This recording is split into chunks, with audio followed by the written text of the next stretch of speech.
चलिए, online classes में आप सभी लोगों का एक बार फिर से स्वागत करते हैं। आज हम यहाँ पे नया चैप्टर स्टार्ट करने वाले हैं। यहाँ पे दुष्प्रेरण से रिलेटेड यानी कि अबेटमेंट से रिलेटेड पढ़ने वाले हैं। इसके लिए सबसे पहले हम लोग एक बार शॉर्ट व्यू देख लेते हैं कि सेक्शन में क्या दिया हुआ है, और इसके फिर आगे का हम लोग यहाँ पर डिस्कस करेंगे। जो यहाँ पर एक सेकेंड रुकिएगा गाइस।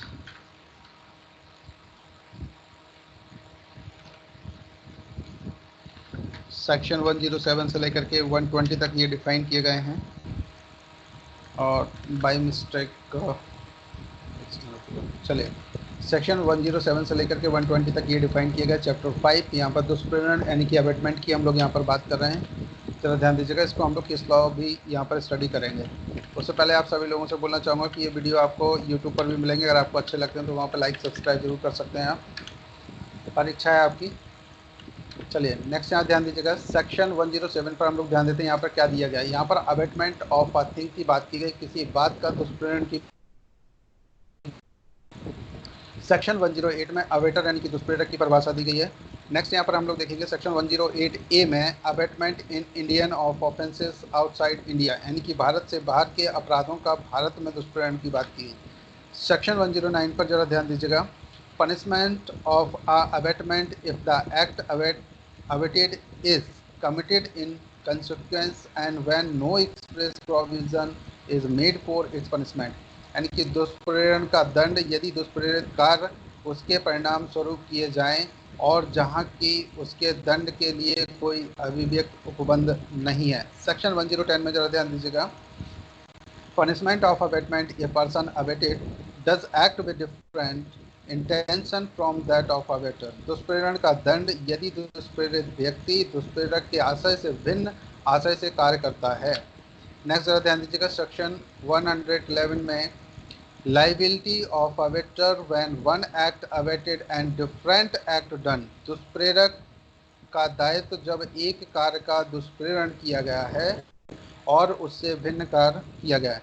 नेक्स्ट हम यहाँ पर बात करते हैं सेक्शन 112 में abettor when liable to cumulative punishment for act abated and for act done। दुष्प्रेरक कब दुष्प्रेरित कार्य के लिए और किए गए कार्य के लिए आकलित दंड से दंडनीय है। आकलित दंड तो आप लोग समझते होंगे। चलिए अभी हम इसको डिस्कस करेंगे थोड़ी देर में। सेक्शन 113 में देखिएगा, liability of abettor for an effect caused by the act abetted different from that intended by the abettor. दुष्प्रेरित कार्य से कारित उस प्रभाव के लिए दुष्प्रेरक का दायित्व जो दुष्प्रेरक द्वारा आश्रित से भिन्न हो। आप लोग भी इनको बार बार थोड़ा सा रिपीट करते चलिए, वहाँ से भी आप स्क्रीन पर जब शो होता है तो उसे पढ़ने की कोशिश कीजिए स्पीड में। चलिए सेक्शन 114 में abettor present when offence is committed, अपराध किए जाते समय दुष्प्रेरक की उपस्थिति। नेक्स्ट जरा ध्यान दीजिएगा, सेक्शन 115 में abetment of offence punishable with death और इम्प्रिजनमेंट फॉर लाइफ, मृत्यु या आजीवन कारावास से दंडनीय अपराध का दुष्प्रेरण। इसमें देखिए दो पॉइंट यहाँ पर दिए गए हैं। इफ ऑफेंस नॉट कमिटेड, यदि अपराध नहीं किया जाता है तब कितना होगा। नेक्स्ट हम बात कर रहे हैं, if act causing harm be done in consequences, यदि अपहानि करने वाला कार्य परिणाम स्वरूप किया जाता है तब क्या प्रोसेस होगी। चलिए ध्यान दीजिएगा, सेक्शन 116 में भी यही सेम कंडीशन है। जरा यहाँ पे ध्यान देंगे हम लोग, abetment of offence punishable with इम्प्रेशनमेंट। देखिए, और फिर कारावास से दंडनीय अपराध का दुष्प्रेरण। इसमें भी जो दो पॉइंट यहाँ पर दिए गए हैं, जैसे कि फर्स्ट पॉइंट और सेकंड पॉइंट। फर्स्ट में हम देखेंगे, if offence be not committed, यदि अपराध ना किया जाए तब, और इफ अवेटर और person abetted be a public servant whose duty it is to prevent offence, यदि दुष्प्रेरक या दुष्प्रेरित व्यक्ति लोक सेवक है जिसका कर्तव्य अपराध निवारित करना हो, वहाँ पर क्या प्रोसेस। ये सेक्शन आप पढ़ रहे हैं 116।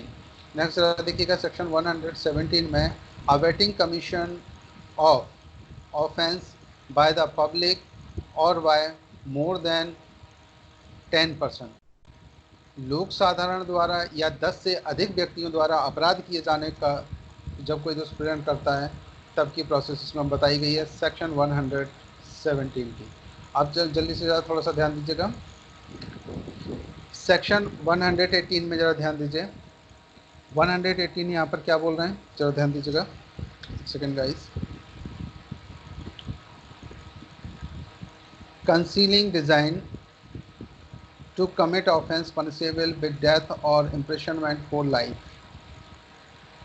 मृत्यु या आजीवन कारावास से दंडनीय अपराध करने की परिकल्पना को छुपाना। इसमें भी देखिए 2 पॉइंट दिए गए। जो फर्स्ट पॉइंट दिया गया, इफ ऑफेंस बी कमिटेड, यदि अपराध कर दिया जाए तब, और यहाँ पर if offence be not committed, यदि अपराध नहीं किया जाए तब। यहाँ पर 2 इसके साथ अपने को पढ़ना है सेक्शन 118 में, आप ये देख रहे हैं। चलिए नेक्स्ट सेक्शन की तरफ हम लोग चलते हैं।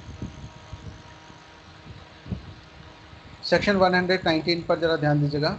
सेक्शन 119 पर देखेंगे, public servant concealing design to commit offence when it is his duty to prevent, किसी ऐसे अपराध के किए जाने की परिकल्पना का लोक सेवक द्वारा छिपाया जाना जिसका निवारण करना उसका कर्तव्य है।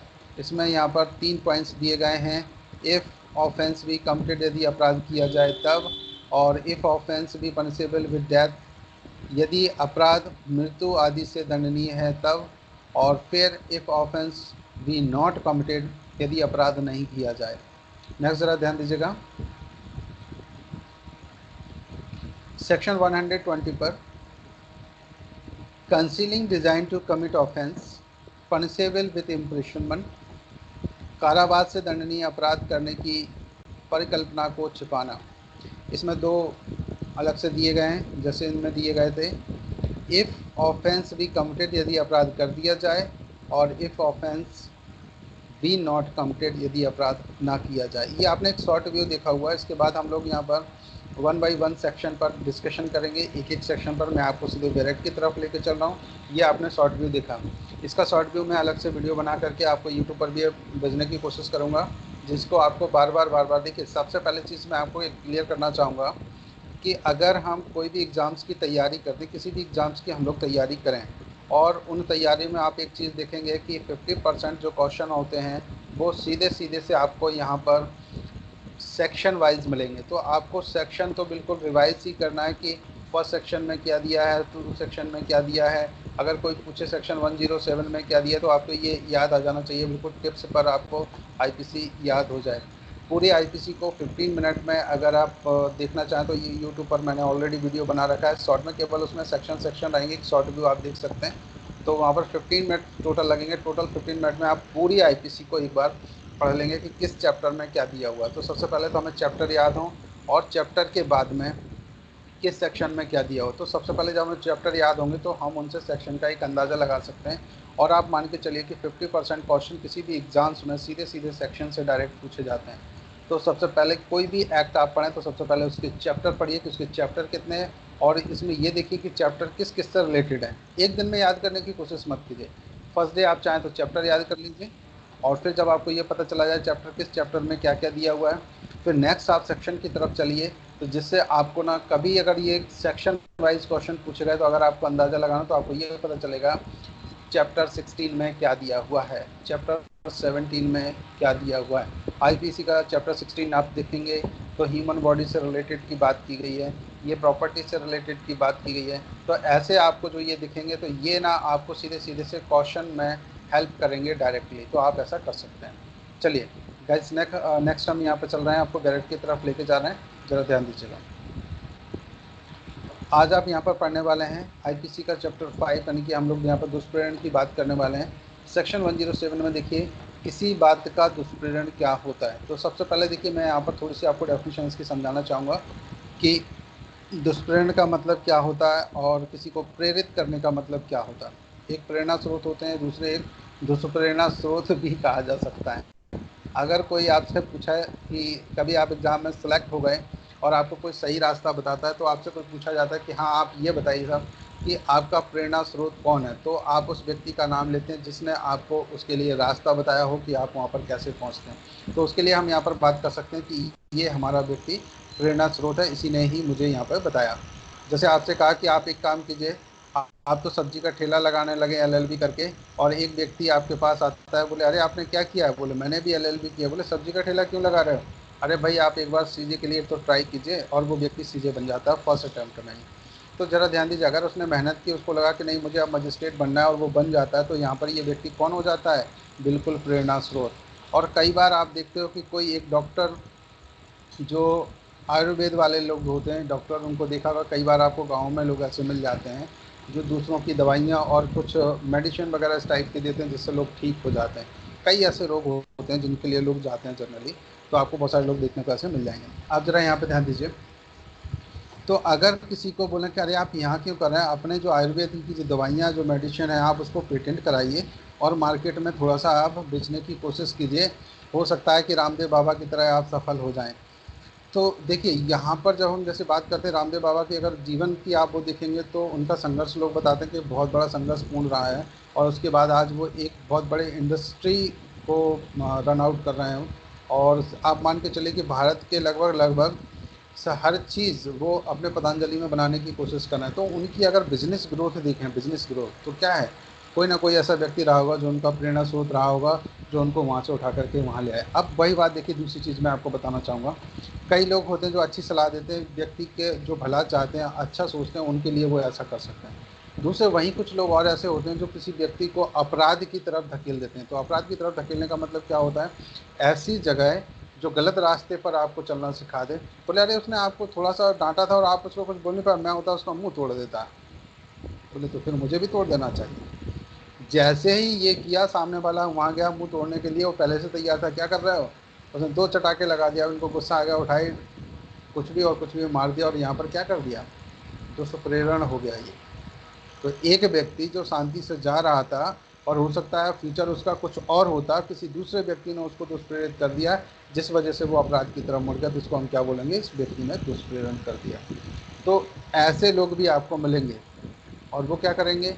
तो इसी के संबंधित यहाँ पे जो प्रोविजंस दिए गए हैं सेक्शन 107 से लेकर के 120 तक आप पढ़ेंगे, जो दुष्प्रेरण की बात कर रहा है, यानी कि अबेटमेंट की बात कर रहे हैं। क्लियर हो गया गाइस? अब चलो इसी को हम लोग डेफिनेशन की तरफ पढ़ते हैं कि जो एग्जाम्स में आना है, कहाँ से कौन कौन से पॉइंट्स बनते हैं, ये हम लोग सेक्शन 107 से लेकर के 120 तक यहाँ पर डिस्कस करते हैं। आपको लेकर चल रहा हूँ बैरेट की तरह। आप जरा ध्यान दीजिएगा बैरेट में। प्रेरणा स्रोत जो अच्छे कार्य करे, दुष्प्रेरण जो गलत कार्यों के लिए किसी व्यक्ति को उकसा दे। अब यहाँ पर जरा देखेंगे, थोड़ा सा ध्यान दीजिएगा। सेक्शन 107 यहाँ पर बोला कि किसी बात का दुष्प्रेरण क्या होता है। तो देखिए जरा ध्यान दीजिए, वह व्यक्ति किसी बात के किए जाने का दुष्प्रेरण करता है। कौन सा व्यक्ति? कोई भी व्यक्ति हो। कब करता है? पहला फर्स्ट, उस बात को करने के लिए किसी व्यक्ति को क्या करता है? उकसाता है यहाँ पर। ठीक है, तो जैसे ही उसने उकसाया तो इसका मतलब है कि वो दुष्प्रेरण कर रहा है। अब जरा ध्यान दीजिएगा, दूसरा पॉइंट क्या है यहाँ पर? उस बात को करने के लिए किसी षड्यंत्र में या किसी षड्यंत्र में एक या अधिक व्यक्तियों या व्यक्तियों के साथ सम्मिलित होता है, यदि उस षड्यंत्र के अनुसरण में और उस बात को करने के उद्देश्य से कोई कार्य या अवैध लोप घटित हो जाए, अथवा जरा ध्यान देना आप इस बात पर थोड़ा सा। सेकेंड नंबर पॉइंट पर मैं आपको फिर से लेके चल रहा हूँ, जरा ध्यान दीजिए। सबसे पहला पॉइंट का क्या कहा था कि कोई व्यक्ति किसी को अगर उकसाता है कोई अपराध करने के लिए, तो वो दुष्प्रेरण हो जाएगा फर्स्ट पॉइंट में। सेकेंड पॉइंट में हम यहाँ पे क्या पढ़ रहे हैं? उस बात को करने के लिए किसी षड्यंत्र में, तो पहले तो वो कोई षड्यंत्र की बात कर रहा है, और कितने? एक या अधिक अन्य व्यक्ति या फिर व्यक्तियों के साथ सम्मिलित होता है। तो एक एक व्यक्ति हो या कई व्यक्ति हो, उनके साथ अगर कोई व्यक्ति सम्मिलित हो जाता है, और यदि उस षड्यंत्र के अनुसरण में, और जो षड्यंत्र किया गया था उसका अनुसरण में कोई कार्य भी करता है, तो क्या क्या कर रहा है यहाँ ध्यान देना। उस बात को करने के उद्देश्य से कोई कार्य करे या अवैध लोप घटित हो जाए, तो चाहे तो वो कार्य करे या कोई अवैध लोप भी घटित हो जाए, तो दोनों में क्या मान लेंगे कि उस व्यक्ति ने यहाँ पर ये दुष्प्रेरण किया हुआ है। अब जरा देखिए ध्यान दीजिए, यहाँ पर अगर हम थोड़ा सा बात करते हैं कि कार्य क्या होता है और यहाँ पर लोप क्या होता है, और उसमें भी बात की गई कि अवैध लोप होना चाहिए। जहाँ पर देखो कार्य तो सीधा सीधा सा हो गया, किसी व्यक्ति को चोट पहुँचा रहे हो, सीधा आपने डंडा लिया या तलवार लिया, कुछ भी लिया, उससे आपने डायरेक्ट कर दिया, तो ये तो क्या किया आपने? कार्य कर दिया यहाँ पर। अब अगर दूसरा यहाँ पर हम बात करें तो ये लोप क्या हो गया, जहाँ पर आपका कार्य करने का कर्तव्य हो और आप कार्य ना करें तो आपने वहाँ पर क्या कर दिया, लोप कर दिया, जिसकी वजह से किसी व्यक्ति के साथ कोई घटना घट जाए और अपराध घटित हो जाए। तो यहाँ पर या तो कार्य के द्वारा हुआ हो या किसी लोप के द्वारा हुआ हो, तो भी हम यहाँ पे क्या मान लेंगे कि उस व्यक्ति ने दुष्प्रेरण किया हुआ है। चलिए नेक्स्ट जरा ध्यान दीजिएगा, तीसरे नंबर पॉइंट पर हम लोग यहाँ पर डिस्कस करने वाले हैं। तीसरे नंबर पॉइंट पर जरा ध्यान देते हैं। उस बात के लिए किए जाने में किसी कार्य या अवैध लोप द्वारा किसी व्यक्ति को सहायता करता है। ठीक, अब कोई कार्य किया जा रहा है उसको हेल्प भी करता है, तो भी यहाँ पर हम क्या मान लें कि उस व्यक्ति ने किया। कैसे कर सकता है वो सहायता, या तो कार्य करके या फिर अवैध लोप करके। जहाँ रोकने का कर्तव्य हो उसे ना रोके तो आप क्या कर रहे हैं, अवैध लोप कर रहे हैं और वो कार्य को अंजाम दे रहा, अपराध हो गया। और या आप जाकर के सीधे सीधे हेल्प कर देते हैं तो ये कार्य हो गया। ठीक, आप जरा ध्यान दीजिएगा स्पष्टीकरण में, यहाँ पर स्पष्टीकरण यहाँ पे क्या कह रहे हैं। जो कोई व्यक्ति जानबूझकर दुरुद्देश्य द्वारा या तात्विक तथ्य जिसे प्रकट करने के लिए वह आबद्ध है,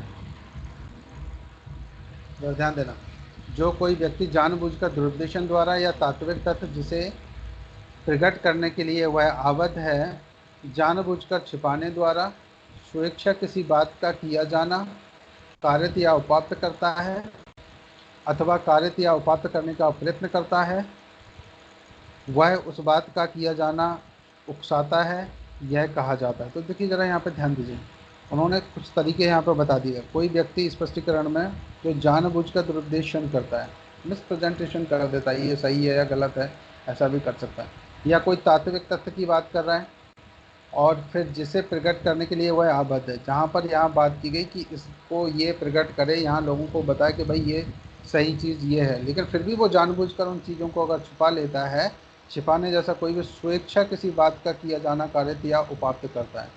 या स्वेच्छा मतलब जान, स्वेच्छा का मतलब आप समझते हैं वॉलेंटरली, यानी कि अपने आप से अपनी इच्छा अनुसार कोई कार्य कारित करता है अथवा कारित या उपात्त करने का कोई प्रयत्न भी करता है, तो यहाँ पर मान लिया जाएगा कि उस बात का किया जाना उकसाता है, यह कहा जाता है। तो ये पॉइंट्स इसके हैं, ज़रा ध्यान दीजिएगा। कोई व्यक्ति जानबूझ करके कोई बात को छुपा ले जिससे कोई अपराध घटित हो जाए, तो भी यहाँ पर हम मान लेंगे कि उसने उसको दुष्प्रेरित कर दिया है। अगला जरा यहाँ पर ध्यान दीजिएगा, इसका एक लस्टेशन दिया गया, इस लस्टेशन की तरफ हम लोग थोड़ा सा चलेंगे। देखिए जरा ध्यान दीजिए, इससे थोड़ी सी स्थिति आपको क्लियर होगी। का एक लोक ऑफिसर है। लोक ऑफिसर का मतलब कोई भी अधिकारी हो सकता है जो जनता की सेवा करने के लिए बनाया गया हो। फिर न्यायालय के वारंट द्वारा या को पकड़ने के लिए प्राधिकृत है। न्यायालय ने उसको वारंट दिया कि या नाम के व्यक्ति को आप पकड़ लाइए। अगला जरा यहाँ पे ध्यान देंगे, खा उस तथ्य को जानते हुए और यह भी जानते हुए कि गा या नहीं है। देखिए ध्यान दीजिए, का एक लोक ऑफिसर है, कौन सा है, का नाम का व्यक्ति, और न्यायालय ने उसे वारंट दिया कि आपको या नाम के व्यक्ति को पकड़ना है। अब यहाँ पर क्या कह रहा है वो, कि खा उस तत्व को जानते हुए और यह भी जानते हुए कि गा या नहीं है। का को जानबूझकर यह निर्दिष्ट करता है कि गा या है, मतलब वो इन्फॉर्मेशन देता है, या को पकड़ने गया है, या को ना बताते हुए वो गा नाम के व्यक्ति को ही बता देता है कि यही या है। और एतद द्वारा साशय का से या को पकड़वाता है। यहाँ खा गा के पकड़े जाने का उकसाने द्वारा दुष्प्रेरण करता है। इतनी सी बात समझ में आ गई क्या ये दुष्प्रेरित होती है। देखिए इसको मैं आपको समझाना चाहूँगा, ज़रा ध्यान दीजिएगा। यहाँ पर मान लीजिए ए नाम का एक व्यक्ति है, इसको हम लोग पुलिस ऑफिसर मान लेते हैं, ठीक है, ये एक पुलिस ऑफिसर है और बी नाम का व्यक्ति है, इसको अरेस्ट करना है। और ए नाम का जो पुलिस ऑफिसर है, इसको कोर्ट ने एक वारंट दे दिया कि आप बी को जा करके अरेस्ट करके ले आइए। जब ये बी को ढूंढने जाता है तो ए तो बी को नहीं जानता है, यहाँ इसको एक सी नाम का व्यक्ति दिख जाता है और सी नाम का जो व्यक्ति है उससे ए पूछता है कि भाई बी को जानते हो। वहाँ एक डी नाम का व्यक्ति बैठा रहता है और वो इशारा कर देता है या बोल देता है कि ये जो व्यक्ति बैठा है यही बी है, और डी को अरेस्ट करवा देता है, जबकि बी नहीं है, ये अलग हो गया। अब यहाँ पर क्या किया है, तो जब वो डी को यहाँ पकड़वा रहा है, जैसे सी ने ये काम किया, इसको गलत इन्फॉर्मेशन दी ए को, वैसे ये दुष्प्रेरण का अपराधी हो गया। ठीक, क्लियर हो गया गाइस सभी को। एक बार थोड़ा सा कंफर्म कर दीजिए, आवाज़ आ रही है सभी को। Hello guys, yes sir. Yes sir. आ रही है ना, ठीक है। Yes sir. समझ में आ रहा ना? जहाँ समझ में नहीं आया वहाँ पूछ लीजिएगा। चलिए नेक्स्ट हम लोग स्पष्टीकरण की तरफ चल रहे हैं। जरा स्पष्टीकरण पर जरा ध्यान दीजिएगा, स्पष्टीकरण नंबर 2 की तरफ, और 2 पर थोड़ा सा ध्यान देते हैं।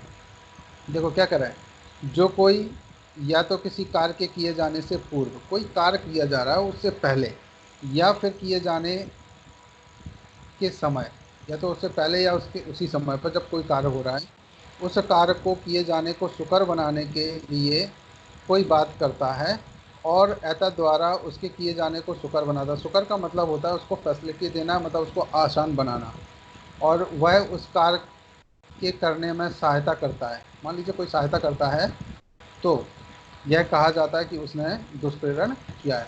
जैसे मान लीजिए किसी व्यक्ति को, जो कोई भी व्यक्ति है और वो यहाँ पर कोई अपराध करने की योजना बना रहा है, पर वो टफ है, और उसमें से एक व्यक्ति जाता है, वो बोलते हैं चलो मैं करवा देता हूँ अभियान। तो अगर वो किसी की हेल्प कर दे यहाँ अपराध करने में भी, तो भी यहाँ पर हम इसको बोल सकते हैं कि ये भी यहाँ सेक्शन 34 इस पर रजिस्टर्ड हो सकती है। दूसरा यहाँ पर हम लोग पढ़ रहे हैं क्या, दुष्प्रेरण। तो दुष्प्रेरण पर अगर आप देखोगे तो दुष्प्रेरण का मतलब ये होता है कि किसी दूसरे व्यक्ति को उकसा देना, या किसी को सहायता करके भी आप दुष्प्रेरित कर सकते हैं। अरे तुम इतने कमज़ोर क्यों पड़ रहे हो, अरे ये लो ना, रिवॉल्वर ले जाओ, लो ये रिवॉल्वर लेके जाओ फटाफट, और जा कर के बस सीधे से काम हो जाएगा आपका। और वो उसको ये रिवॉल्वर दे देता है। तो वैसे तो वो उसकी मदद नहीं कर पाता, लेकिन रिवॉल्वर जैसे ही उसने उसको दी, तो यहाँ पर उसने और उसको उकसा दिया कि अब तुम जा कर के अपना बदला लेकर के आ सकते हो। तो यहाँ पर ये क्या हो जाता है, दुष्प्रेरण की परिभाषा पूरी कंप्लीट हो जाती है। कौन सा सेक्शन पढ़ रहे थे आप, सेक्शन 107। क्लियर हो गया गाइस सभी को? कुछ पूछना है क्या यहाँ पर किसी को? No sir. ठीक है, इसको थोड़ा सा नो और एक बार। सर। हाँ जी, आप जरा देखिएगा सेक्शन हम 108 की तरफ थोड़ा सा चलते हैं। यहाँ पर दुष्प्रेरक की डेफिनेशन पढ़ते हैं कि एक व्यक्ति जो दुष्प्रेरण करेगा और वो दुष्प्रेरक कैसा होता है। तो इसके संबंध में हम लोग यहाँ पर सेक्शन 108 पर थोड़ा सा डिस्कस करते हैं। तो चलिएगा इस सेक्शन 108 को हम लोग थोड़ा सा देख लेते हैं।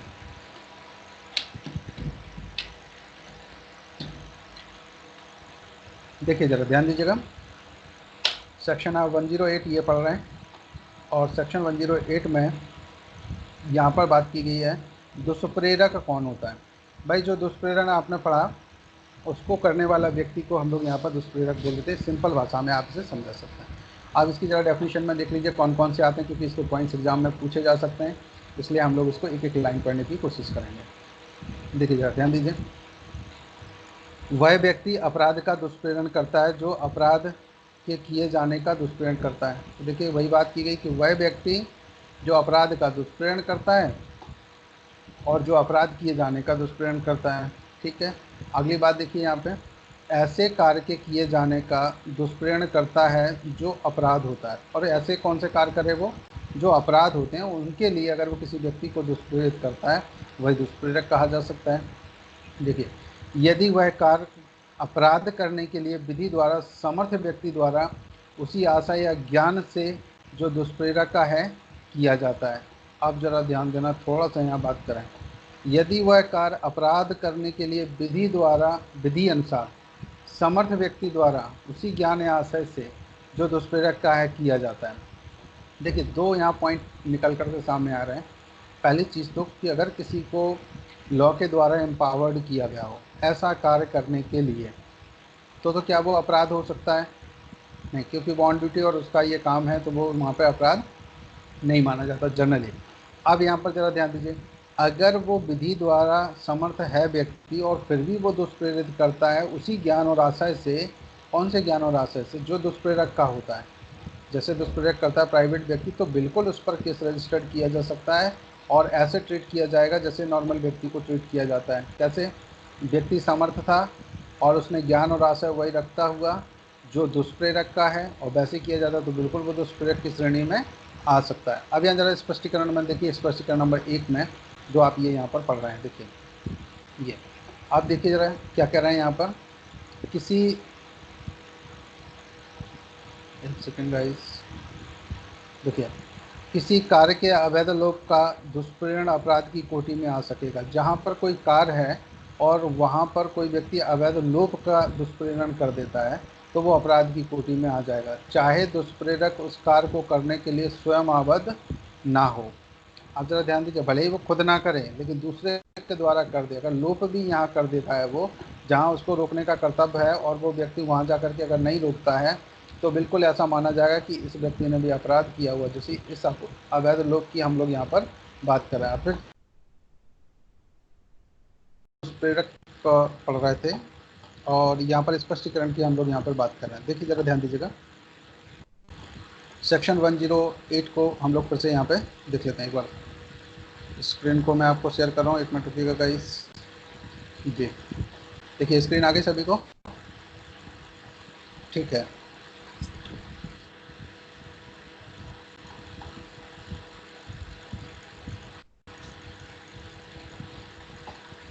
देखिए आप यहाँ पर पढ़ रहे हैं दुष्प्रेरक, और यहाँ पर हम लोग पढ़ने वाले हैं स्पष्टीकरण फर्स्ट को। ये आप ऑलरेडी पढ़ चुके हैं, तो स्पष्टीकरण फर्स्ट को हम लोग एक बार देख लेते हैं। किसी कार्य के अवैध लोप का दुष्प्रेरण अपराध की कोटि में आ सकेगा। कोई भी अगर अवैध लोप करता है तो वो दुष्प्रेरण की कोटि में आ सकता है। अब यहाँ जरा ध्यान दीजिएगा, चाहे दुष्प्रेरक उस कार्य को करने के लिए स्वयं आबद्ध ना हो। यदि कोई भी दुष्प्रेरक ऐसा है वो खुद ही ना हो आबद्ध करने के लिए, या उसके द्वारा कोई अवैध कार्य लोप किया जाता, तो भी यहाँ पर मान लिया जाता कि वो व्यक्ति उसने किया। अब इसको जो एग्जाम्पल के तौर पर जो समझिए, जैसे मान लीजिए कोई व्यक्ति है किसी दूसरे व्यक्ति को कर देता है, उसका कार्य नहीं है वहाँ पर, अवैध लोप करना उसका यहाँ पर रिस्पॉन्सिबिलिटी नहीं है, किसी दूसरे व्यक्ति की रिस्पॉन्सिबिलिटी है। लेकिन किसी कारणवश उस व्यक्ति को भी अगर वो रोकता है या किसी कारण से उसे दुष्प्रेरित करता है, तो भी यहाँ पर मान लिया जाएगा कि ये अपराध की कोटि में आ सकेगा। अब क्या कह रहे हैं यहाँ पे, जरा ध्यान दीजिए, चाहे दुष्प्रेरक उस कार्य को करने के लिए स्वयं आबद्ध ना हो, भले ही उसने वो स्वयं आबद्ध ना हो वहाँ रोकने के लिए, लेकिन फिर भी जैसे कोई पुलिस ऑफिसर है, अगर मान लीजिए उसकी ड्यूटी उस थाने के अंतर्गत नहीं आता और उसके सामने अगर कोई अपराध घटित हो रहा है, तो उसे क्या करना चाहिए, उस अपराध को रोकना चाहिए। और वो रोकने के लिए अगर वो ना रोके वहाँ पर, तो क्या कर रहा है वो, तो उसने वो अवैध लोप कर रहा है, क्योंकि उसकी ड्यूटी है अपराध रोकने की। नॉर्मल व्यक्ति को भी अगर देखे, कोई व्यक्ति अगर संज्ञेय अपराध करता है तो उसे वो अरेस्ट कर सकता है, ये हम लोग ऑलरेडी पहले से पढ़ चुके हैं। अब यहाँ पर ज़रा ध्यान देंगे थोड़ा सा, कि कोई व्यक्ति अगर संज्ञेय अपराध करता है तो प्राइवेट व्यक्ति भी अरेस्ट कर सकता है। अब ऐसी सिचुएशन में कोई व्यक्ति अगर अवैध लोप करता है और उसको वो दुष्प्रेरण की कोटि में आ जाएगा। अब भले ही चाहे उस कार्य को करने के लिए व्यक्ति स्वयं आबद्ध ना हो, उसकी ड्यूटी वहाँ पर ना हो, लेकिन फिर भी अगर वो लोप कर देता है जिससे कोई अपराध घट जाता है, तो यहाँ वो दुष्प्रेरण की कोटि में आ सकेगा। अब जरा ध्यान दीजिएगा, स्पष्टीकरण नंबर 2 पर जरा थोड़ा सा ध्यान देते हैं। स्पष्टीकरण नंबर 2 को, दुष्प्रेरण का अपराध घटित होने के लिए यह आवश्यक नहीं है कि दुष्प्रेरित कार्य किया जाए। किसी व्यक्ति को अगर किसी व्यक्ति ने उकसाया है, तो जरूरी नहीं कि वो कार्य हो ही जाए, नहीं भी हुआ है तो भी अपराध घटित करने के लिए अपेक्षित प्रभाव कारित हो। अब यहाँ ज़रा ध्यान दीजिएगा, जैसे ए नाम का एक व्यक्ति है, थोड़ा सा एग्जाम्पल के तौर पर समझिएगा। यहाँ पर कोई भी जैसे ए नाम का व्यक्ति है और वो बी को उकसाता है कि क्यों, सी ने तो तुझे मारा था, तू उसे क्यों नहीं मारा। भले ही ये बी जाके सी की पिटाई ना लगाए, लेकिन अगर बी यहाँ पे कंप्लेन कर दे ए की, तो बिल्कुल ए को इसके लिए पनिशमेंट दिया जा सकता है प्रयत्न के लिए, कि उसने बी को तो उकसाया, उसने दुष्प्रेरण तो कर दिया ना, लेकिन सी बी यहाँ पे समझदार था, उसने सी को कोई हानि नहीं पहुँचाई, जब बल्कि इसने पुलिस को इन्फॉर्मेशन दे दी है, तो यहाँ पर इसके लिए भी ए यहाँ पर लाइबल हो जाएगा। आप ज़रा ध्यान दीजिएगा, दृष्टांत पर थोड़ा सा ध्यान देते हैं हम लोग। दृष्टांत क्या है, देखो जरा ध्यान दीजिएगा। का की यहाँ बात करें, का हत्या करने के लिए खा को उकसाता है। देखो जो गा है ना, गा की हत्या करने के लिए खा को का उकसाता है। देखिए ज़रा समझिए इसको, मैं यहाँ पर लिखने जा रहा हूँ इसको, तो ध्यान दीजिए क्या कह रहे हैं। का नाम का व्यक्ति है, इसकी हत्या करनी है, और इसको हत्या कौन करे, खा। खा नाम का व्यक्ति है, ये इसकी हत्या करने के लिए कौन कह रहा है इससे, का नाम का व्यक्ति। जरा थोड़ा सा समझिएगा, का ने खा से कहा कि तुम का की हत्या कर दो, ठीक है। आप जरा ध्यान दीजिए, खा वैसा करने से इनकार कर देता है। खा क्या कह रहा है, नहीं नहीं मैं क्यों करूं, इसने मना कर दिया। अब का हत्या करने के लिए खा के दुष्प्रेरण का दोषी है, ठीक। तो यहाँ पर इसने दुष्प्रेरित कार्य कर दिया है, ये इससे रिलेटेड हो सकता है। आप जरा ध्यान दीजिए, तो यहाँ पर देखिए यहाँ क्या कह रहे थे, ये दुष्प्रेरण का अपराध घटित होने के लिए आवश्यक नहीं है कि दुष्प्रेरित कार्य किया जाए। कार्य नहीं किया है, लेकिन फिर भी अपराध घटित करने के लिए प्रभाव कारित हो सकता है। तो का ने क्या किया, दुष्प्रेरण तो कर ही दिया, खा नहीं, खा थोड़ा सा समझदार था इसलिए इसने नहीं किया। तो यहाँ पर ये क्लियर हो गया सभी को। चलिए जरा खा नंबर पर जरा थोड़ा सा ध्यान दीजिएगा। घा की हत्या करने के लिए खा को का उकसाता है, कौन उकसाता है? घा की हत्या करनी है, इसकी हत्या करनी है, और खा को का बोलता है कि तुम एक काम करो, ये जो खा का है ना, का खा से बोल रहा है कि घा की हत्या कर दो। ठीक है। अब क्या हुआ? खा ऐसी उकसाहट के अनुसरण में घा को विद्ध करता है, घा को मतलब चोट पहुंचा देता है, और घा का घाव अच्छा हो जाता है। अब का हत्या करने के लिए खा को उकसाने का दोषी है। ये बात समझ में आई? देखो क्या किया उसने यहाँ पर। घा नाम के व्यक्ति है, इसकी हत्या करना चाह रहा है। कौन हत्या करना चाह रहा है? वैसे बेसिकली का यहाँ पर घा की हत्या करना चाह रहा है, का खुद नहीं कर रहा है। का ने क्या किया? खा नाम के एक व्यक्ति को लिया और इसको उकसा दिया, और इससे कहा कि भाई तुम ये घा की हत्या कर दो। अब जब ऐसा सिचुएशन हो रही है यहाँ पर, तो खा को खा ने क्या किया? जैसे का ने कहा खा तैयार हो गया, खा ने घा को चोट पहुँचा दी। हेलो, आपको आवाज़ आ रही क्या? Yes sir. क्लियर है? चलो ठीक है। अगर कोई डिस्टरबेंस हो तो बताना मुझे, है ना। तो घाव को कोई चोट पहुंचा देता, मान लो उसने किसी धारदार हथियार से उसको वो कर दिया, अब वो घाव अगर ठीक हो जाता है तो हत्या करने के लिए खा को उकसाने का दोषी है। कौन दोषी है यहाँ पर? ये का नाम का व्यक्ति। किसके अकॉर्डिंग? इस रजिस्ट्रेशन के अकॉर्डिंग। क्लियर हो गया सभी को? चलो आप जरा ध्यान सर दीजिएगा, फिर इसका तो खाको स्पष्टीकरण ठीक नंबर। होना चाहिए ना। एक सेकंड रुकिएगा, इस क्या बोल रहे हैं आप? बताइए मैडम। हाँ मैम, कुछ बोल रहे हैं आप, बताइए। सर मैं बोल रही हूँ तो फिर तो का और खा दोनों को ही दुष्प्रेरण का दोषी ठहराया जाएगा, क्योंकि खा ने तो चोट नहीं, पहुंचाई है दुष्प्रेरण उसको। समझिए आप। देखिए, अगर जब यहाँ कोई भी ऐसी बात होती है तो उसके लिए सबसे पहले जो दुष्प्रेरण कौन कर रहा था? दुष्प्रेरण तो ए नाम का व्यक्ति कर रहा है, तो ए दुष्प्रेरण के लिए दोषी होगा। हाँ, और बी को भी यहाँ पनिशमेंट मिलेगा, क्योंकि उसको इतनी सूझबूझ होना चाहिए कि वो चाहता तो रोक सकता था, तो वो दूसरे के बहकावे में आया क्यों? यस। अपराध करने के लिए। तो उस पर दुष्प्रेरण के केस नहीं चलेगा, उस पर तो प्रयत्न का केस अलग चलेगा, कि उसने उसको हत्या के ओके। प्रयत्न का केस इस पर चल सकता है। पर दुष्प्रेरित जो वाला व्यक्ति था, वो उसको दुष्प्रेरण के लिए केस रजिस्टर्ड होगा। क्लियर हुआ? नहीं समझ आया? Okay sir. सर मैं बस मेरा क्वेश्चन ये था कि जैसे ए है वो बी को भड़काता है कि तू जाके सी को मार दे, और जो बी जी है वो फिर भी कुछ ना कुछ करके वो चोट पहुंचा देता है सी को, तो फिर बी जी भी लायबल ही होगा, बिल्कुल। क्योंकि देखिए उसने पहले ए की आप एक चीज़ बातों में समझिए। आके हाँ हाँ ये बिल्कुल, आप सो। सही बोल रहे हैं। आने वाले सेक्शन में आप ये चीज़ पढ़ने वाले हैं, अभी जस्ट थोड़ी समय में आपको ये जैसे सेक्शन कंप्लीट होगा, इसके बाद आपको पढ़ने को मिलेगा। देखिए जरा ध्यान दीजिए। जैसे मान लीजिए यहाँ पर ए नाम का व्यक्ति है, इसकी किसी से लड़ाई हो जाती है जेड नाम के व्यक्ति से। मान लो जिसकी जेड नाम के व्यक्ति से लड़ाई हो जाती है, अब ये जेड को चोट पहुँचाना चाहता है, लेकिन खुद ही ये नहीं पहुँचा रहा, तो इसने क्या किया? बी को इसके लिए उकसा दिया कि तुम एक काम करो ना, जेड को मार दो। तो क्या होगा कि बोले तुम्हारी जेड से दुश्मनी है ना, आप एक काम करो, ये रिवॉल्वर ले जाओ, या कुछ भी उसने एक धारदार हथियार दे दिया कि आप एक काम करो, ये बल्लम ले जाओ। बल्लम जानते हो क्या होता? जो नुकीली टाइप की होती है ना, भाला की तरह लंबी। तो बोले आप ये बल्लम ले जाओ, यस इससे सर। तुम एक काम करना, जेड को और सबक सिखा दो। ध्यान देना आप। किसने? ए ने। तो ए ने क्या कर रहा है? ए बी को दुष्प्रेरित कर रहा है। किस कार्य के लिए? कि स्वाभाविक है, इससे ये संभव होता है कि अगर बी जेड को बल्लम से मारने की कोशिश करेगा तो जेड की मृत्यु हो जाए। तो जेड की मृत्यु के लिए क्या हो गया यहाँ पर? हत्या का प्रयत्न हो गया। हो गया ना, हत्या का प्रयत्न कर रहा है। अगर नहीं मरा तो प्रयत्न हो गया, और मर गया तो फिर ये हत्या यस। में चेंज हो जाएगा। तो ए तो सीधा सीधा सा गया। अब ए ने काम नहीं किया, काम किसने किया है? बी ने। अब देखो, अब प्रोसेस क्या होती है, बी ने जैसे ही कार्य किया तो सबसे पहले पुलिस किसको पकड़ेगी? बी को। बी ने अपराध किया है। अब बी बोलेगा कि भाई यस। तुमने अपराध क्यों किया? बी ए का नाम ले रहा है। तो अब ए को दुष्प्रेरण के लिए दोषित किया जाएगा, यहाँ हत्या के लिए। बिल्कुल बी इसमें साइड हो जाएगा, लेकिन बी को यहाँ पे क्या करना चाहिए था? अगर कोई प्रज्ञावान या समझदार व्यक्ति होता तो ये बी अपराध ना करके पुलिस को इन्फॉर्म करता। अगर ये पुलिस को इन्फॉर्म करता तो बी को यहाँ पे कोई पनिशमेंट नहीं मिलता, ए को ही केवल यस सर। पनिशमेंट, ए को तो भी पनिशमेंट मिलता, बी को नहीं मिलता। अब यहाँ पर क्या किया इसने? इसने ये भी इसी के अपराध में शामिल हो गया, तो इसको भी यहाँ पर इसी इसी के साथ इसको इंक्लूड किया जाएगा। अब अगर मान लीजिए यहाँ पर इसकी एज, जो बी की एज है, वो 12 ईयर से कम होती या 7 ईयर से Yes. कम होती तो ये अपराध की श्रेणी में नहीं आता, क्योंकि इनको इतनी समझ नहीं होती है। और अगर ये लोग अपराध कर भी देते हैं तो वो अपराध की श्रेणी में नहीं आता। तो यहाँ पर ये बी जो होता, अगर इसकी एज इतनी होती तो ये छूट सकता था।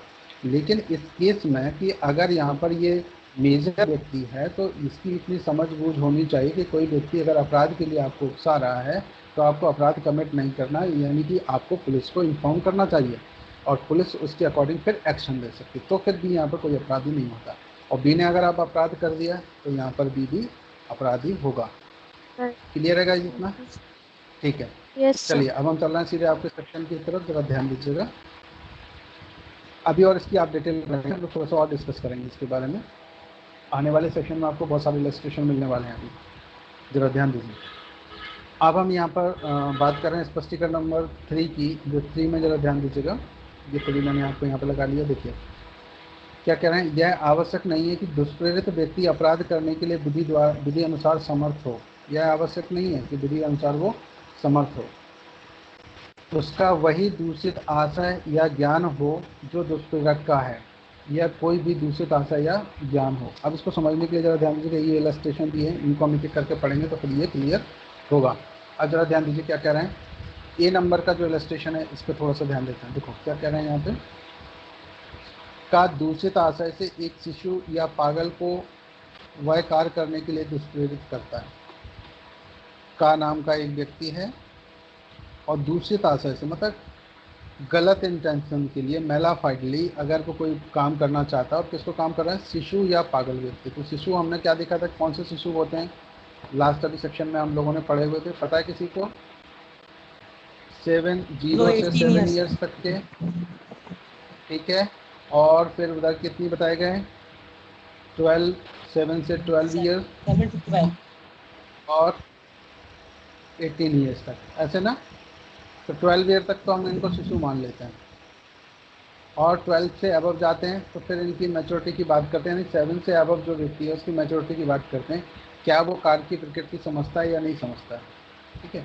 अब चलिए जरा ध्यान दीजिए, तो यहाँ पे क्या कह रहे हैं, का दूषित आशय से यानी कि गलत इंटेंशन मन में रखते हुए एक शिशु या फिर पागल को, या तो शिशु नाम का शिशु है कोई भी, या कोई व्यक्ति पागल है, वह कार्य करने के लिए दुष्प्रेरित करता है। कौन सा, जो अपराध होगा, कोई भी अपराध के लिए कर रहा है, यदि वह ऐसे व्यक्ति द्वारा किया जाए जो कोई अपराध करने के लिए विधि द्वारा समर्थ है और वही आशा रखता है जो कि का है। यहाँ चाहे वह कार्य किया जाए या ना किया जाए, का अपराध के दुष्प्रेरण का दोषी है। अब ये या तो शिशु या पागल, ये दोनों भले ही अपराध ना करें, लेकिन फिर भी यहाँ पर ए को उस अपराध के लिए पनिशमेंट दिया जाएगा। ठीक है, ये दोषी हो गया दुष्प्रेरण का।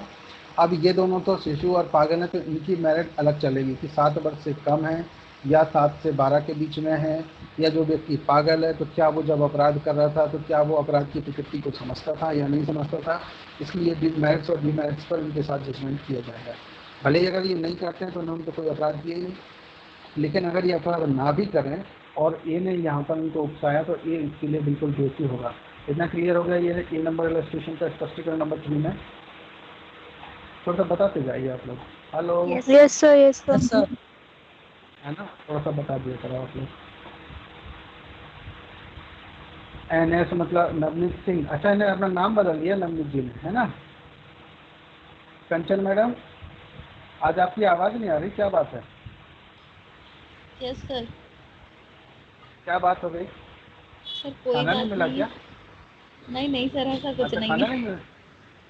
अच्छा, मिला था तो ठीक है। हाँ सर, बता मिल दिया रहा करो है। तो आप। मिला है तो ठीक है। हाँ वैसे सर। आपका समय होने वाला है ना, कितने बजे? 6 बजे का। हाँ सर। मैं इसलिए पूछ रहा हूँ, कभी हम लोगों को वहाँ रहना पड़े ना तो टाइम पर पहुँचा करेंगे। हेलो, कंचन मैडम घर पे हैं क्या? बोले क्यों? तो जब लोग बात पूछ ही लेते खाना खाओगे, तो बोले तुरंत हाँ, साबुन हाथ धोने की जगह बताइए जल्दी से, कहाँ जल्दी से बैठ गए लाइए। बस 2 दिन 3 दिन के बाद में बोलेंगे आप मना कर देना, कंचन मैडम मिल जाती हैं, है ना, ऐसी होगा। अच्छा चलो कोई बात नहीं, ध्यान दीजिए। नेक्स्ट सेक्शन की तरफ हम लोग चल रहे हैं। स्पष्टीकरण नंबर 3 पर देखिए, और ये का वाला इलस्ट्रेशन आप लोग पढ़ चुके हैं। अब हम यहाँ पर खा नंबर के इलस्ट्रेशन की तरफ बात करते हैं। देखिए जरा थोड़ा सा ध्यान देते हैं। ये या की हत्या करने के आशय से खा को, इसकी हत्या करने के आशय से, ध्यान देना, या नाम का एक व्यक्ति है, इसकी हत्या करने के आशय से खा को, जो 7 वर्ष से कम आयु का शिशु है। कितने वर्ष का है ये? 7 वर्ष से कम आयु का। कौन है? खा नाम का व्यक्ति, ठीक है। और वह कार्य करने के लिए का उकसाता है, जिससे या की मृत्यु कारित हो जाती है। अब देखिए क्या किया है यहाँ पर, या की हत्या करने के आशय से खा को, जो 7 वर्ष से कम आयु का एक शिशु है, वह कार्य करने के लिए का उकसाता। कौन सा व्यक्ति उकसाता है? का नाम का। ये ऐसा नहीं लग रहा का नाम का व्यक्ति ज़्यादा बदमाश है, बार बार दिख रहा है ऐसा, है ना? अच्छा खैर कोई बात नहीं, चलो देखते हैं आगे। जिससे या की मृत्यु कारित हो जाती है, खा दुष्प्रेरित के लिए परिणाम स्वरूप वह कार्य का की अनुपस्थिति में करता है। ध्यान दें, देखो कार्य उकसा दिया जिससे या की मृत्यु कारित हो जाती है, खा दुष्प्रेरित के परिणाम स्वरूप वह कार्य का की अनुपस्थिति में करता है। का वहाँ प्रेजेंट नहीं है फिर भी वो कार्य कर रहा है वहाँ पर। आप देखिए क्या कर रहे हैं वहाँ पर, और उससे या की मृत्यु कारित करता है। किसकी मृत्यु कारित करता है? या की। यहाँ यद्यपि खा वह अपराध करने के लिए विधि अनुसार समर्थ नहीं था। खा नाम का जो व्यक्ति था, क्योंकि 7 वर्ष से कम है तो विधि के अनुसार तो उसको कोई अपराध वो करता नहीं है। अब अगर यहाँ पर देखा जाए, तथापि का उसी प्रकार से दंडनीय है मानो खा वह अपराध करने के लिए विधि अनुसार समर्थ हो और उसने हत्या की हो, और इसलिए का मृत्यु दंड से दंडनीय है। ये बात समझ में आ गई सभी को? देखिए इसका स्टेशन अगर आप चाहो तो यहाँ से समझ सकते हैं। देखिए यहाँ क्या कह रहे हैं कि का नाम का एक व्यक्ति है, तो का को हम थोड़ा सा मान लेते हैं कि ये ए नाम का व्यक्ति हो गया, ठीक है। ए नाम का व्यक्ति का हो गया, और ये किसको उकसा रहा है? बी नाम के व्यक्ति को। बी कौन है? एक 7 इयर्स ओल्ड चाइल्ड है। कितने इयर्स ओल्ड है चाइल्ड है? 7 इयर्स, ठीक है। तो 7 वर्ष से अगर इसकी एज कम है तो ये शिशु हो गया, इसने ये कोई अपराध नहीं कर रहा है। और ये इसने क्या किया, सी को मारने के लिए ए ने बी को कहा कि तुम एक काम करो, ये जो सी नाम का व्यक्ति है ना, इसको थोड़ी सी प्रैक्टिस करवाते हो। जैसे कोई बंदूक से या किसी से बच्चे तक खेलने के लिए रहते हैं, तो उन्होंने कहा भाई इसको कर दीजिए ऐसा। तो उसने क्या किया, बी को प्रैक्टिस करवा दिया। और बी ने कब किया? जब ये ए नाम का जो व्यक्ति था ये प्रेजेंट नहीं था। उसने अकेले में देखा कि जैसे सी यहाँ बैठे, आप यहाँ पर गोली चला सकते हो, तो ये प्रैक्टिस करवा दी। मान लो करवा देता है और वो चला देता है यहाँ पे, और सी की यहाँ पर डेथ हो जाए, तो अब क्या होगा? देखिए अगर यहाँ पर डेथ होती है तो जो 7 इयर्स का चाइल्ड है, ये तो इसने कोई अपराध किया ही नहीं है, ये तो प्रारंभ से ही फ्री है। अब जो ए नाम का व्यक्ति था जिसने उकसाया था, ये बिल्कुल हत्या के लिए इसको पनिशमेंट दिया जा सकता है, चाहे वो मृत्युदंड हो या जैसे भी विधि द्वारा जो भी प्रिस्क्राइब हो।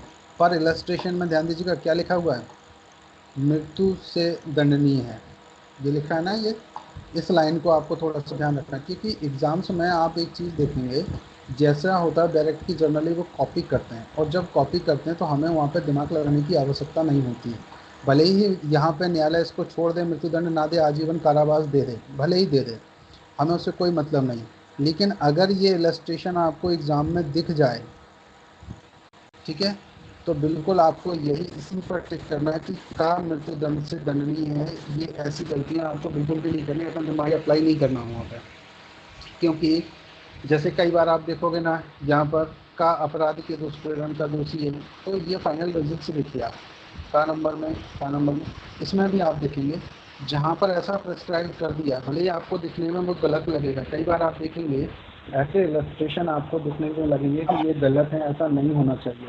पर आपको ये ध्यान रखना है, आप ना तो कानून बना सकते हैं, ना आप बना सकते हैं, ना हम बना सकते हैं। कानून बनाने के लिए जो विधायिका है, संसद की जो प्रोसेस होती है, उसके द्वारा बनाए जाते हैं। तो हमें इस बात का ये ध्यान रखते हुए कार्य करना है, जैसा डायरेक्ट में लिखा है, जिसको आपको कॉपी पेस्ट वाला सिस्टम है, उसमें देख लीजिए क्या इसमें सर्च हो रहा है। अगर इसमें सर्च हो रहा है तो हाँ तो बिल्कुल ठीक है, और अगर सर्च हो रहा है तो ठीक है, तो आगे हम यहाँ पर ऐसा कर सकते हैं। और अगर नहीं हो रहा है तो फिर यहाँ पर प्रॉब्लम क्रिएट है, आपको अपना माइंड बिल्कुल भी अप्लाई नहीं करना है। ठीक है गाइस, सभी को समझ आ गया इतना? Hello, yes sir. आप लोग Yes, sir. अच्छी बात नहीं है, फिर हम आप लोग को वैसे पढ़ाने लग जाएंगे ना, मुझे पढ़ाना आता है। कैसे याद आया आपको? मेरा पढ़ाना आपको पता है ना? नहीं पता? जब बोर हो जाया करो तो मुझे बता दिया करो कि हम बोर हो रहे हैं ना, तो मेरे पास एक अच्छी सी वो टिप्स है, मैं आप लोगों को बताऊंगा, उसके अनुसार आप ऐसे कर सकते हैं। कैसे, देखिए ज़रा, चलिए ज़रा ध्यान देते हैं नेक्स्ट सेक्शन की तरफ। अब देखो इसमें अगला गा नंबर पर ज़रा ध्यान दीजिए। गा का जो इलस्ट्रेशन है वो थोड़ा सा देखिए क्या कर रहे हैं यहाँ पर। खा को एक निवास गृह में आग लगाने के लिए का उकसाता है। देखो, खा नाम का एक व्यक्ति है और वो निवास गृह मतलब किसी का घर है, और कौन उकसाता है? का। अच्छा देखो, ये फिर का फिर उकसाने लगा है ना, इसको कोई काम नहीं है लग रहा है। का नाम का व्यक्ति ने सबने कर दिया है। अब पहले कहीं वहाँ देखो मर्डर करने के लिए उकसा रहा था, अब घर में आग लगाने के लिए उकसा रहा है। ये का अगर दिख जाए तो बताना मुझे, है ना। देखिए, खा चित्त विकृति के परिणाम स्वरूप, चित्त विकृति आप समझते हो, अनसाउंड माइंड। और अनसाउंड जानते हो कौन सा होता है? जिसको साउंड ना आता हो। मतलब हम बोला क्यों भाई क्या कर रहे हो, तो वो कहने लगे मैंने तो नहा लिया, तो समझ लो उसको साउंड नहीं जा रहा अपना, तो उसको अपन क्या बोल सकते हैं? Unsound mind. तो यहाँ पर जरा ध्यान दीजिए, खाद चित्त विकृति के परिणाम स्वरूप उस कार्य की प्रकृति या यह कि वह जो कुछ कर रहा है वह दोषपूर्ण या विधि के प्रतिकूल है, जानने में असमर्थ, उसको नहीं पता है क्या ये लॉफुल है या लॉफुल नहीं है। अब यहाँ जरा ध्यान दीजिएगा, होने के कारण का के उकसाने के परिणाम स्वरूप उस ग्रह में आग लगा देता है। खा ने कोई अपराध नहीं किया, किंतु का एक निवास ग्रह में आग लगाने के अपराध की प्रेरणा का दोषी है और उस अपराध के लिए उपबंधित दंड से दंडनीय है। तो देखिए यहाँ पर जो विकृत चित्त था, तो उसके कार्य के लिए यहाँ पर का को पनिशमेंट मिलेगा, क्योंकि विकृत चित्त व्यक्ति को तो कुछ होना नहीं। ये इलस्ट्रेशन है। हाँ, किसी को पनिशमेंट मिलना ना मिलना वो मेरिट्स और डिमेरिट्स पर डिपेंड करता है कि एविडेंस की मेरिट्स और डिमेरिट्स क्या हैं। उन सबको देख करके ही न्यायाधीश आगे जजमेंट लेता है, और जजमेंट देने के बाद में तो वो सबसे पहले मेरिट्स और डिमेरिट्स की देखेंगे तभी जजमेंट करते हैं। तो सबसे पहली चीज़ है कि जैसा आप इलस्ट्रेशन पढ़ रहे हैं, देखिए एग्जाम पॉइंट ऑफ व्यू से अगर आप पढ़ना चाहते हैं तो केवल एग्जाम पॉइंट ऑफ व्यू के हिसाब से ही देखिए, इसमें अपने को माइंड अप्लाई नहीं करना है बिल्कुल भी। तो ध्यान रखना कैसा माइंड अप्लाई नहीं करना कि आप कानून बनाने के दृष्टिकोण को मत अपनाइए, जैसा उसमें लिखा है वैसे ही सर्च करने की कोशिश कीजिए, कहाँ पर किस सेक्शन में क्या लिखा हुआ है, उसको आधार बनाते हुए हमें काम करना है। अगले जगह ध्यान दीजिएगा, डी नंबर पॉइंट पर, का चोरी कराने के आशय से या के कब्जे में से या की संपत्ति लेने के लिए खा को उकसाता है। देखो जरा यहाँ पे क्या कह रहे हैं, का चोरी कराने के आशय से। देखो यहाँ पर भी का ही बदमाशी कर रहा है, देखो बाकी कोई नहीं कर रहा है। और किसके? या के कब्जे से। बेचारा ये कभी मर जाता है कभी लट जाता है, इसमें यही बड़ी कहानी है। देखिए आगे ध्यान दीजिए, का चोरी करने के आशय से या के कब्जे में से या की संपत्ति लेने के लिए खा को उकसाता है। किसको उकसाता है? खा को। और खा को यह विश्वास करने के लिए का उत्प्रेरित करता है। देखो फिर का आ गया कि वह संपत्ति का की है, और खा उस संपत्ति का इस विश्वास से कि वह का की संपत्ति है या के कब्जे में से सद्भाव पूर्वक ले लेता है। कौन ले लेता है? खा, यानी कि बी भी बोल सकते हैं आप। खा इस भ्रम के अधीन कार्य करते हुए उसे बेईमानी से नहीं लेता है, और इसलिए वो चोरी नहीं करता। जरा ध्यान दीजिएगा, जब वो उसको ये विश्वास हो जाए कि संपत्ति किसकी है, इस वाले पॉइंट्स पर थोड़ा सा आपको ध्यान देने की आवश्यकता है, तो वो यहाँ पर क्या होगा, ये चोरी का इस पर केस रजिस्टर्ड नहीं किया जा सकता। किंतु का चोरी के दुष्प्रेरण का दोषी है, लेकिन जो का है ना वो चोरी के दुष्प्रेरण का दोषी, क्योंकि वो चोरी करवा रहा है। आप जरा ध्यान दीजिएगा, और उसी दंड से दंडनीय मानो खा ने चोरी की हो। तो यहाँ पर जो खा नाम का व्यक्ति है वो चोरी के लिए दंडित किया, सॉरी, खा तो यहाँ पर कोई चोरी नहीं कर रहा है। क्यों? क्योंकि वो सद्भाव पूर्वक कार्य कर रहा है, और यहाँ पर का ने दुष्प्रेरण किया है, इसलिए का बिल्कुल ऐसे दंडनीय होगा जैसे वो चोरी के लिए। देखिए सबसे पहली चीज़ एक मैं और आपको क्लियर करना चाहूँगा कि दुष्प्रेरण का कोई अलग से पनिशमेंट नहीं दिया गया। दुष्प्रेरण का मतलब है जिस अपराध के लिए कोई व्यक्ति किसी दूसरे व्यक्ति को दुष्प्रेरित करता है उसी दंड से वो दंडनीय होगा, अलग से उसके लिए कोई पनिशमेंट की व्यवस्था नहीं की गई है। चलिए क्लियर हो गया गाइस इतना? थोड़ा सा बता दो ना प्लीज। Yes sir. नहीं बोल रहा? अच्छा कोई बात नहीं। बाकी लोग नहीं बोल रहे ना। देखो आज जो देखिएगा जल्दी से स्पष्टीकरण नंबर 4 पर हम लोग यहाँ पर डिस्कस करने वाले हैं। जरा ध्यान दीजिएगा, स्पष्टीकरण नंबर आप 4।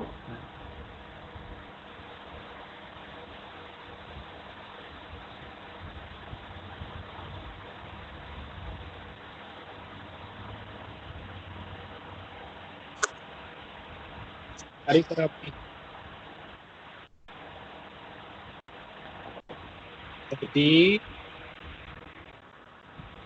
हाँ वॉइस नहीं आ रही है।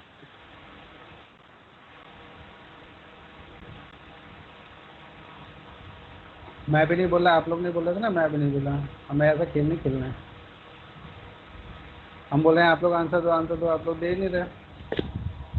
फिर हम भी ऐसे ही पढ़ाने लग जाएंगे। पढ़ो भाई, ऐसे करके बस डायरेक्ट ऐसी लाइनें बनाते रहेंगे हम। ठीक है, आपको आवाज़ नहीं आएगी, बस ना आप बोलेंगे ना हम बोलेंगे, बस डायरेक्ट आप लोग पढ़िए जल्दी जल्दी से। ये तो बेटा क्या हो गया, आवाज़ नहीं आ रही है आप लोगों की, बताओ कैसे काम चलेगा। चलिए अच्छा, नेक्स्ट क्लास की तरफ हम लोग चलते हैं। हाँ नेहा बेटा क्या हाल है? अरे कहाँ से नीचे कैसे आ गई? हाँ सर। अच्छा नेहा की आवाज़ आ रही है कि यश की आवाज़ आ रही है? सर नेहा की। अच्छा नेहा की, बोलते क्यों नहीं हो?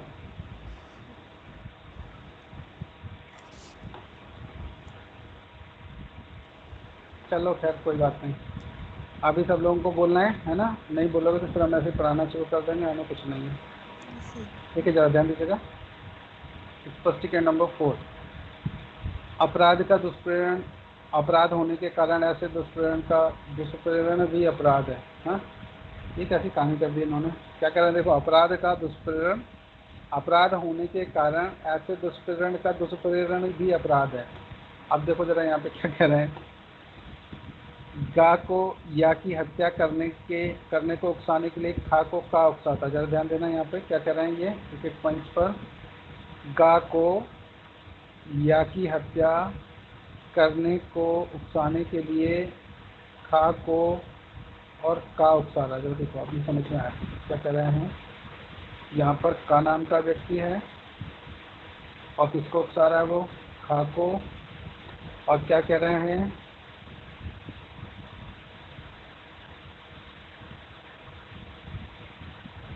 खा को का उकसा है और गा को या की हत्या करने के। हाँ और देखो इधर चेन बना दी उन्होंने, अब आ जाएगा समझ में। देखिए जल्दी जल्दी से क्या कह रहे हैं, सुनिए। यहाँ पर हम का नाम के व्यक्ति को बिठा देते हैं, दिख रहा है ना सभी को। और यहाँ बिठा दी उकसाता है खा नाम का व्यक्ति, यहाँ पर गा को उकसाता है और गा फाइनली जा करके या की अगर हत्या कर दे तो क्या होगा। ये चैन बन गई, मतलब ये इसको टारगेट करना चाह रहा है पर इन दोनों को बीच में लेते हुए। का ने खा को उकसाया, खा ने गा को उकसाया। आवाज़ आ रही है ना सभी को? चलिए अब जरा इसको थोड़ा सा पढ़ के देखें क्या कह रहे हैं। ओके, गा को या की हत्या करने को उकसाने के लिए खा को का उकसाता है। खा तदनुकूल का या की हत्या करने के लिए खा को उकसाता है और खा के उकसाने के परिणाम स्वरूप गा उस अपराध को करता है। खा अपने अपराध के लिए हत्या के दंड से दंडनीय है और का ने उस अपराध को करने के लिए खा को उकसाया, इसलिए का भी उसी दंड से दंडनीय है। देखो भले ही यहाँ पर चैन बना ली हो, जैसे हम का को ए मान लेते हैं, ए ने बी को उकसाया और बी ने फिर किसको सी को उकसाया और सी ने फाइनली डी की डेथ कर दी या कोई भी यहाँ पर अपराध कर दी, कोई भी जब कर देता मान लो, तो भी ए को भी पनिशमेंट मिल रहा है, फिर बी को भी पनिशमेंट मिलेगा और सी को भी पनिशमेंट मिलेगा, तीनों को ही पनिशमेंट यहाँ पर मिलेगा इस अपराध के लिए। चेन बन गई यहाँ पर। और फाइनली किसकी डेथ करनी थी, बी की। करना कौन चाहता था, ए ने इंटेंशनली वर्कआउट किया, बी को उकसाया तो बी इसके साथ हो गया, बी ने सी को उकसाया और सी ने फाइनली यहाँ पर अपराध कर दिया। तो ये एक पार्टी में हो गए और ये दूसरी पार्टी में गए, इधर ऐसे नहीं हो सकता। पक्षकार नंबर 1 और पक्षकार नंबर 2। ठीक है, क्लियर हो गया गाइस? चलिए जरा ध्यान दीजिए। नेक्स्ट अगला हम यहाँ पर बात करने वाले हैं स्पष्टीकरण नंबर 5 पर। जरा ध्यान दीजिएगा, ये स्पष्टीकरण नंबर 5। थक जाइएगा तो बता दीजिएगा मुझे, ध्यान दीजिए। षड्यंत्र द्वारा दुष्प्रेरण का अपराध करने की आवश्यक नहीं है कि दुष्प्रेरक उस अपराध को करने वाले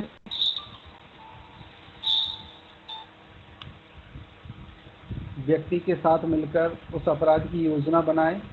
यह पर्याप्त है कि उस षड्यंत्र में सम्मिलित हो जिसके अनुसरण में वह अपराध किया जाता है।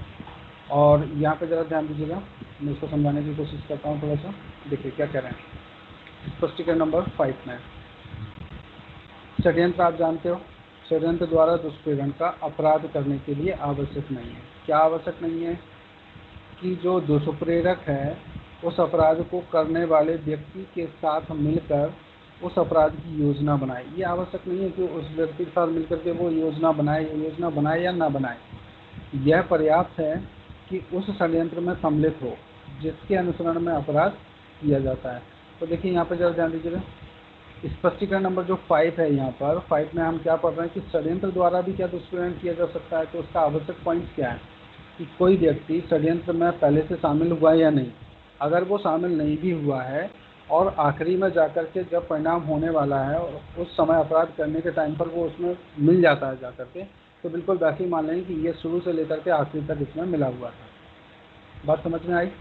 जैसे यहाँ पर कोई व्यक्ति ए ने कोई प्लान बनाया मॉर्निंग में, जरा ध्यान दीजिएगा, इसने मॉर्निंग में कोई प्लान बनाया, ये मॉर्निंग हो गया, ठीक है। और इसमें क्या किया, मॉर्निंग में बी को यहाँ पर शामिल कर लिया, तो ए और बी शामिल हो गए। अब ये दोनों अपराध करने के लिए षड्यंत्र कर रहे हैं, लेकिन जब अपराध करने के लिए गए तो वहाँ सी और मिल जाता है। सी को बोलते हैं चलो हम उधर कर रहा हूँ, सी इनके साथ अगर इंक्लूड हो जाए तो यहाँ ये आवश्यक नहीं कि ये मॉर्निंग में नहीं था, तो बिल्कुल ऐसा मान लेंगे कि ये षड्यंत्र में बिल्कुल शामिल था, जैसे कि इसने सुबह से ही इसमें कार्य किया हो, क्योंकि इनके विचारों से ये भी मैच कर गया। तो ये इतना क्लियर हो गया। देखो क्या करें, व्यक्ति के साथ मिलकर उस अपराध की योजना बनाई, ये आवश्यक नहीं है। यह पर्याप्त है कि उस षड्यंत्र में सम्मिलित हो जिसके अनुसरण में वह अपराध किया जाता है। जब अपराध किया जा रहा तब व्यक्ति शामिल हो जाता है, तो बिल्कुल ऐसा मान लें कि ये भी षड्यंत्र में शामिल था, क्योंकि फाइनल रिजल्ट इसके अनुसार ही हुआ है। अगला जगह ध्यान दीजिएगा, यहाँ पर इलस्ट्रेशन की तरफ हम लोग यहाँ पर डिस्कस करते हैं। देखिए, जैसे या को विष देने के लिए का एक योजना खा से मिलकर बनाता है। या को किसको विष देना है? या नाम के व्यक्ति को विष देने के लिए, और का एक योजना खा से मिलकर बनाता है। किससे मिलकर बनाता है? खा से मिलकर। यह सहमति हो जाती कि का विष देगा। कौन विष देगा? का। खा तब यह वर्णित करते हुए गा को यह वह योजना समझा देता है। किसको समझा देता है? गा को योजना समझा देता है कि कोई तीसरा व्यक्ति विष देगा। देखो इसको फिर से समझने की कोशिश कीजिएगा थोड़ा सा। ये इलस्ट्रेशन थोड़ा सा हॉट पॉइंट आपको लग सकता है, कोई दिक्कत नहीं, इसको थोड़ा सा धीरे धीरे करके समझिए, क्लियर हो जाएगा। देखिए, या को विष देना फाइनल, या की डेथ करनी है, ये बात हो गई। के लिए कौन योजना बना रहा है? खा योजना बनाता है। किसके साथ मिलकर? खा के साथ मिलकर। का और खा मिलकर के कोई योजना बना रहे हैं। यह सहमति हो जाती कि का नाम का जो व्यक्ति था, खा के साथ उसने योजना बनाई कि विष मैं दूंगा, ठीक है। तो का यहाँ पर विष देगा, और खा यह वर्णित करते हुए गा को यह योजना समझा देता है। तो पहले का और खा दोनों शामिल थे, बाद में यहाँ गा नाम का व्यक्ति भी इसके साथ शामिल हो गया। आप जरा ध्यान दीजिए कि कोई तीसरा व्यक्ति विष देगा, किंतु का का नाम इसका नाम नहीं लेता है, का नाम नहीं लेता है। आप जरा ध्यान दीजिएगा, गा विष उपाप्त करने के लिए सहमत हो जाता है। तो गा नाम का यहाँ पे जो व्यक्ति है वो विष लेने के लिए सहमत हो जाता है, और उसे उपाप्त करके समझाए गए प्रकार से प्रयोग में लाने के लिए खा को प्रदत्त करता है।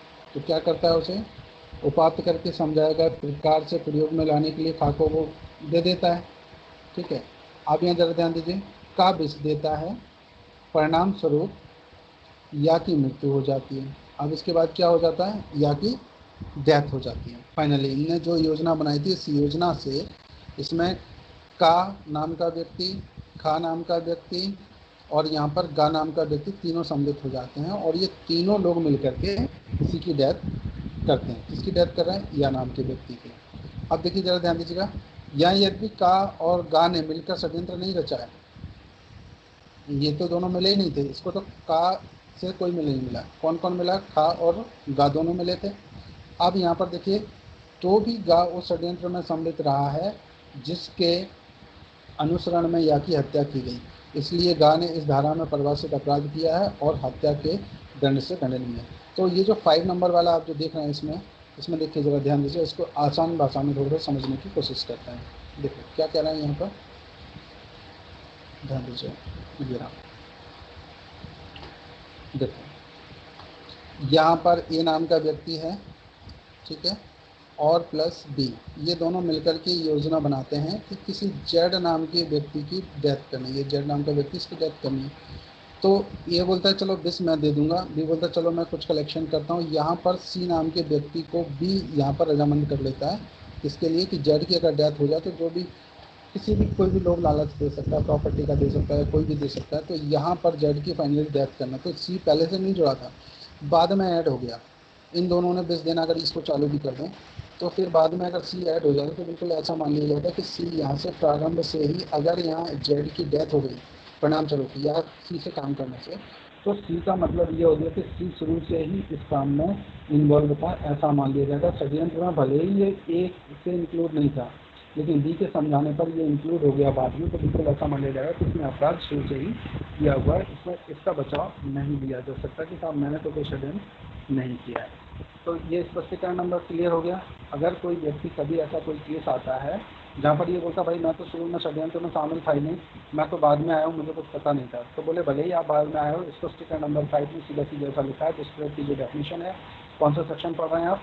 सेक्शन 108। बोले एक का जो स्पष्टीकरण नंबर 5 है उसमें सीधा सीधा ऐसा लिखा हुआ कि कोई व्यक्ति अगर बाद में भी इसमें इंक्लूड हो जाता है और परिणाम स्वरूप अपराध घट जाता है, तो उस कंडीशन में बिल्कुल ऐसे मान लिया जाएगा कि वो षड्यंत्र में शुरू से ही सम्मिलित था। इस बात की ये बात सभी को समझ आ रही है? Hello, Yes, sir. Yes, sir. नहीं बोर हो गए हो क्या? लग रहा थक गए आज। तो खैर कोई बात नहीं। हाँ जी बताइए, कुछ पूछना है क्या? हेलो, कुछ पूछना चाह रहे थे, किसी की आवाज़ आ रही थी, बताइए।